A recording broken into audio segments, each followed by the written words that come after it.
Salut et bienvenue sur Voyage en Page. Alors aujourd'hui je vais te parler de crayon. Parce que quand tu commences à dessiner, en général le médium que tu vas choisir c'est du crayon gris parce que c'est ce qui est le plus accessible, le plus facile. En général tout le monde a ça chez soi.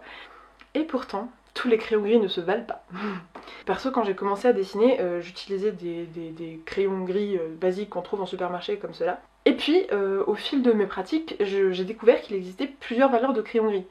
Qu'il y avait du HB, du 2B, du 4B...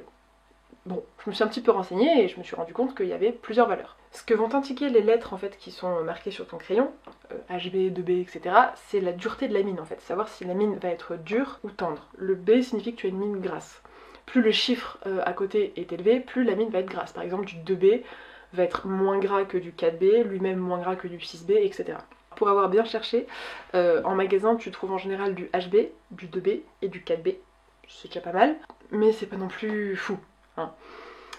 Je me souviens avoir réussi à dénicher un 6B en magasin après maintes et maintes recherches et j'étais comme une folle, j'ai trouvé ça merveilleux d'avoir quelque chose d'aussi gras, d'aussi foncé, d'aussi...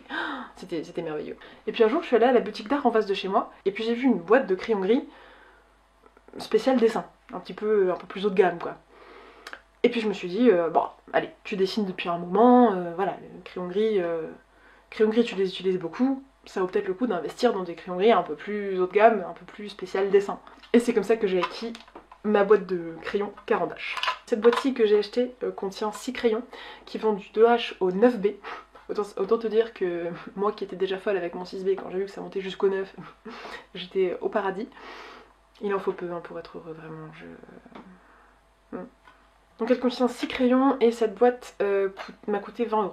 C'est certes plus cher qu'un crayon que tu vas acheter en supermarché, mais tu te poses certainement la question, est-ce que ça vaut le coup? Crois-moi, oui. Vraiment. Vraiment. À l'époque où j'ai acheté ces crayons-là, je dessinais principalement au graphite. J'utilisais très peu d'autres techniques, enfin, j'avais pas de matériel déjà et ça m'intéressait pas. Enfin, je voulais absolument maîtriser le dessin au crayon avant de passer à autre chose. Aujourd'hui, j'ai un petit peu changé de point de vue, mais bon, c'est une autre histoire. Enfin, je travaillais exclusivement au crayon gris et vraiment, quand j'ai acheté ces crayons, que je suis rentrée chez moi et que je les ai essayés, vraiment, ça change quelque chose. Donc vraiment, je te recommande d'acheter des crayons de bonne qualité si tu dessines au crayon et que tu as envie d'avoir des jolis dessins. N'hésite pas à investir. Je pense que ça peut valoir le coup de dépenser un petit peu de sous là-dedans, même si ça te paraît cher pour ce que c'est, parce que vraiment tu vas voir la différence. Et pour ce qui est des valeurs de H, etc., je vais t'expliquer ça en images tout de suite. C'est parti. Et voici de plus près ma fabuleuse boîte de crayons gris Caran-d'Ache. Elle contient donc 6 crayons qui vont du 2H au 9B, comme je te l'ai dit. Et juste pour te donner une idée, je te remets un peu l'échelle de toutes les valeurs de dureté de mine qui existent, pour que tu te vois un petit peu où est-ce qu'on se situe. Alors la première mine c'est donc du 2H, c'est une mine qui est assez dure, comme tu peux le voir elle est très claire. En fait plus la mine va être dure, plus elle va être claire. Et plus elle va être grasse ou tendre, plus elle va être foncée. Du coup je vais te montrer tous les crayons que contiennent la boîte avec ce que ça donne en termes de rendu.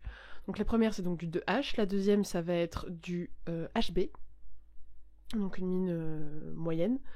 Ensuite du 3B, puis du 5B. Tu vois qu'on fonce petit à petit les teintes de gris. L'avant-dernière, c'est du 7B.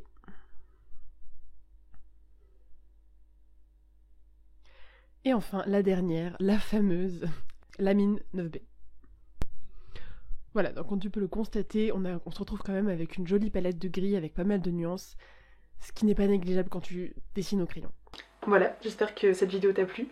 Que tu as appris des choses et que tu vois un petit peu plus clair dans tes nuances de gris. N'hésite pas à t'abonner pour ne pas rater les prochaines vidéos. Et en attendant, moi je te dis à la prochaine et à tes crayons. Bye!